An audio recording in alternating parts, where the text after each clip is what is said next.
Hey guys, so how many of you guys have watched rally? If you've watched rally or drag racing or any sort of racing where they use like a, like a dog box transmission, wah, bah, bah, that kind of, like this clip. 200. Left 5 extra long to 70. You'll notice that the Juke, or the Sentra, depending on what you drive, doesn't use the Manumatic shifter the same way as race cars.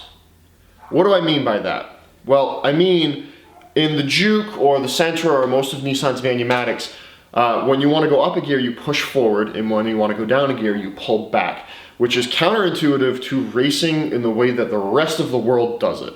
When you're slowing down, your momentum of the body is going forward, so you want to push forward to downshift, which slows you down.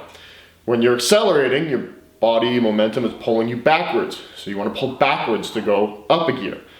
That's kind of like the natural way of it. Nissan has it backwards. So it's actually really simple to invert the way that the Manumatic shifter works. It's 2 wires, you just have to switch, and then you're going the right way. So what I'm gonna do is show you how to take the center console out and which 2 wires you have to cut and switch in order to make this work. Now I've already done it on this car, so I'm just gonna show you what wires I switched, but I'm gonna show you how to get there and how you can do it. And if you ever need to put it back, it's as simple as switching those wires back and you're back to the way the factory has it set up. So it's just a fun little mod to make your car more race car, more legit. I find it to be amusing because now I can get in the car and actually, like, the way that you do it in a race car, wah, bah, bah, bah, instead of, being backwards. So I'm gonna show you guys how to do that. So I want to apologize, my car is filthy. Welcome to having a 4-month-old. So this is actually very easy to take out. So we need to take out this center console, like I call it the Rice Rocket fuel tank. So this colored piece and then the black piece underneath it, and it's actually very easy to take this off. So the first thing we have to do is get this bezel off, which you just take a screwdriver, very gently stick it under there, lift. Once it pops, you can just take the rest of it off. You're gonna wanna pull the e-brake up as high as you can, and you wanna set this in neutral. So to do that, ignition on, foot on the brake, boom, it's in neutral. You're gonna get that beeping noise, so I apologize, you're gonna hear that for the rest of the video. Now we're gonna have to go into the back. All right, so now we are back behind the driver's seat. There's a panel right here. All you actually have to do to take that off is find a place to grab it, or again, take that screwdriver, and it pulls off like that. Set that aside. You're gonna need a T15 socket, which is one of these star ones, and there's 2 bolts. There's 1 bolt right here, which I currently have the ratchet on. There's one of the exact same style on the other side. You're gonna take those both out. Now your next step is to actually take off the colored part. So you're just gonna lift up on it, and it'll come separate from the black piece in the bottom. Now you have to do this in order to get to one of the bolts. This is also why the e-brake needs to be up, and if the car's in neutral, it makes it easier. So it just lifts up and pops out, and just set that aside. Then right here, there's a wire harness loom. Just push that down so that it's free.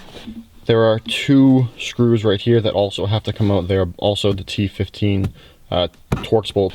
And you'll notice at this point that the back of this is loose, but the front of it is still bolted down. So in order to get the front free, we're gonna come around to the side panels, and they pop off just like that. You don't need to take them off all the way. You just need them to be out of the way enough to get to the next bolts.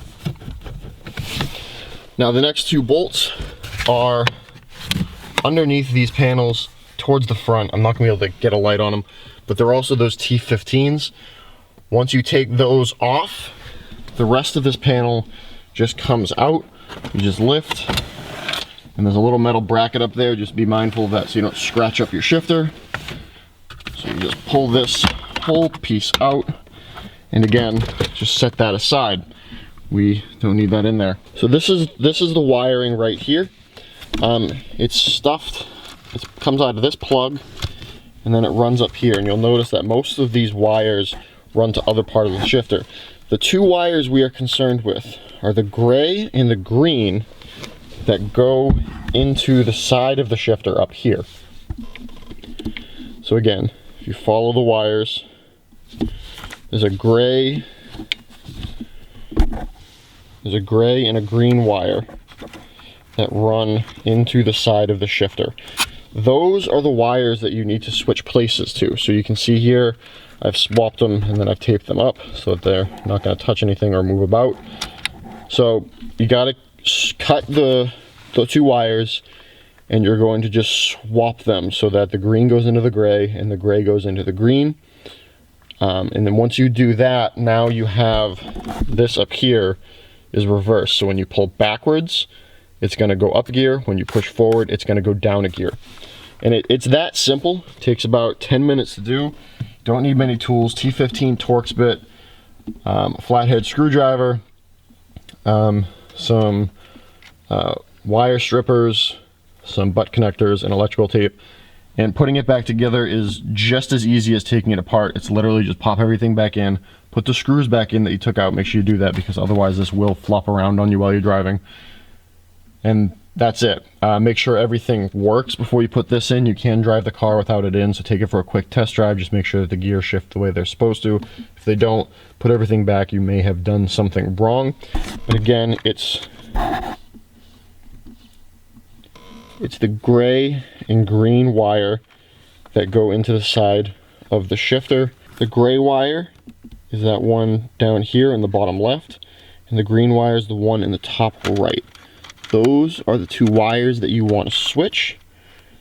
Just like you can see here, I have them running opposite of what they usually are. If you are proficient with electronics, you can de-pin this connector. Actually take the pins out and then repin it back in, but most people can't do that.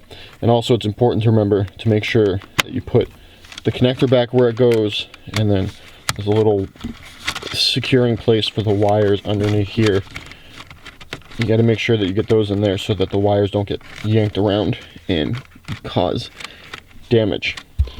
So that's a nice quick little mod for you guys. It's free with the exception of like a penny's worth of electrical tape. And again, it makes your car more rally.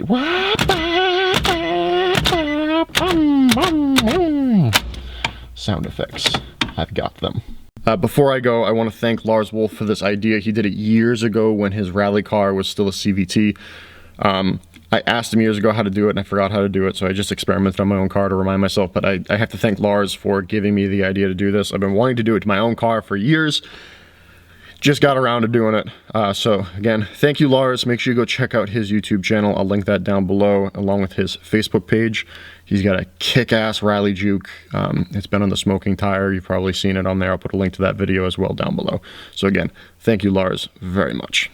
Hi. You made it through a whole video. I appreciate that. You should go check out our other videos. You should also go check out our website, thefastreligion.com. We got like sweatshirts and t-shirts and stuff.